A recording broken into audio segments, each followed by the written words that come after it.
Hello बच्चों, welcome to my YouTube channel War of Words. और आज हम पढ़ने वाले हैं सुमित्रा नंदन पंत की छोटी सी काव्य गाथा मैं नहीं चाहता चीर सुख।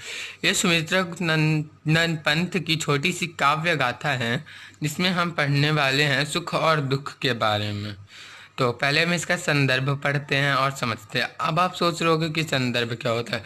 तो कविता के माध्यम से जो कवि का लोगों के लिए संदेश है उसे बोलते हैं कविता परिचय। ठीक है, तो चलो। कवि कहना चाहते हैं कि जीवन में सुख दुख आते रहते, मतलब सुख दुख तो जीवन में आता रहता है। अतः सुख आने पर अधिक इतराना और दुख आने पर अति शोक करना ठीक नहीं। मतलब जब जीवन में बहुत सुख आता है तो ज़्यादा घमंड नहीं करना चाहिए, इतराना नहीं चाहिए मेरे पास ये है वो है तुम्हारे पास क्या। और ज़्यादा दुख आने पर ना ज़्यादा शोक मनाना चाहिए, मतलब ज़्यादा दुखी भी नहीं होना चाहिए। ये सब ठीक नहीं है। प्रकृति के सुकुमार कवि कहे जाने वाले छायावादी कवि सुमित्रा नंदन पंत ने इस कविता के माध्यम से यह उद्घटित किया है कि ना तो सुख स्थायी है और ना दुख, ये दोनों मन की दशाएं हैं। अतः हमें स्वभाव से इन्हें स्वीकारना चाहिए।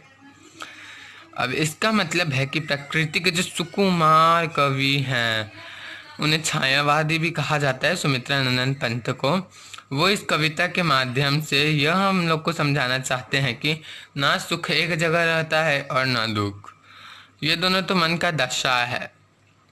अतः हमें स्वभाव से इन्हें स्वीकारना चाहिए, मतलब हम लोगों को इसको अपनाना चाहिए। तो चलो, पहली पंक्ति है हमारी, मैं नहीं चाहता चीर सुख, मैं नहीं चाहता चीर दुख, सुख दुख की खेल मिचौनी, खोली जीवन अपना मुख।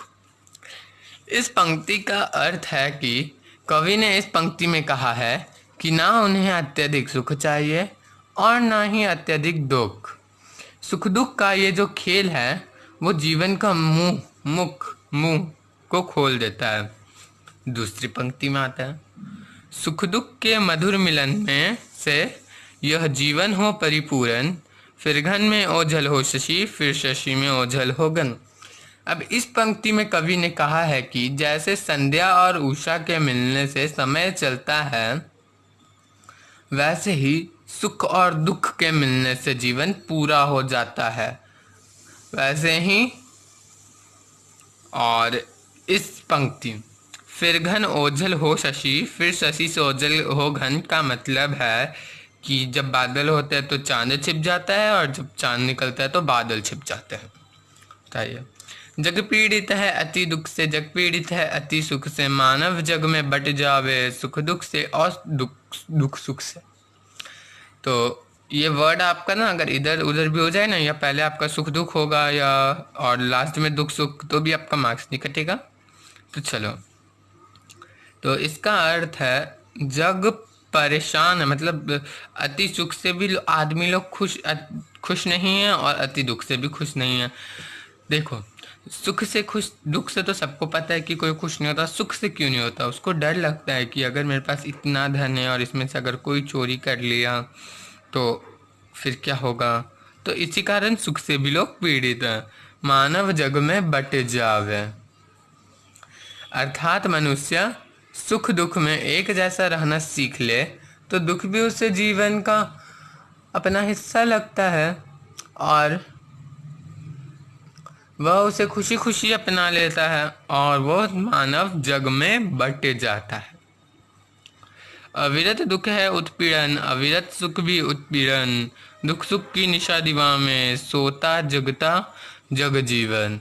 अब इस पंक्ति में कवि ने कहा है कि निरंतर दुख और निरंतर सुख दोनों ही कष्ट देते हैं और यही कारण है कि सुख दुख के दिन और रात्रि अथवा रात्रि और दिन, सोता और जागता है हमारा जग जीवन। ठीक है, अब इस पंक्ति में आते हैं, आखिरी पंक्ति है इस कविता की। यह सांझ उषा का आंगन, आलिंगन विरह मिलन का, चीर हास आश्रमय आनंद रे इस मानव जीवन का। पांचवी और आखिरी पंक्ति में कवि ने कहा है कि यह सांझ और सुबह, उषा है ना, उषा मतलब सुबह होता है, तो आप चाहे तो इसे लिख सकते हैं। यह शाम और सुबह का जो आंगन है, उन्हीं के बीच में आलिंगन विरह मिलन का, जिसका अर्थ है यह दोनों के बीच आलिंगन विरह मिलन को गले लगा लेता है। और यही है इस मानव जीवन का पूरा अर्थ है, ये मानव जीवन का। तो अगर आपको मेरी वीडियो अच्छी लगी हो तो वीडियो को लाइक करें, सब्सक्राइब करें और उसके बगल के बेल आइकन को दबाना ना भूलें, ताकि मेरे लेटेस्ट अपडेट आपको जल्दी मिल जाए।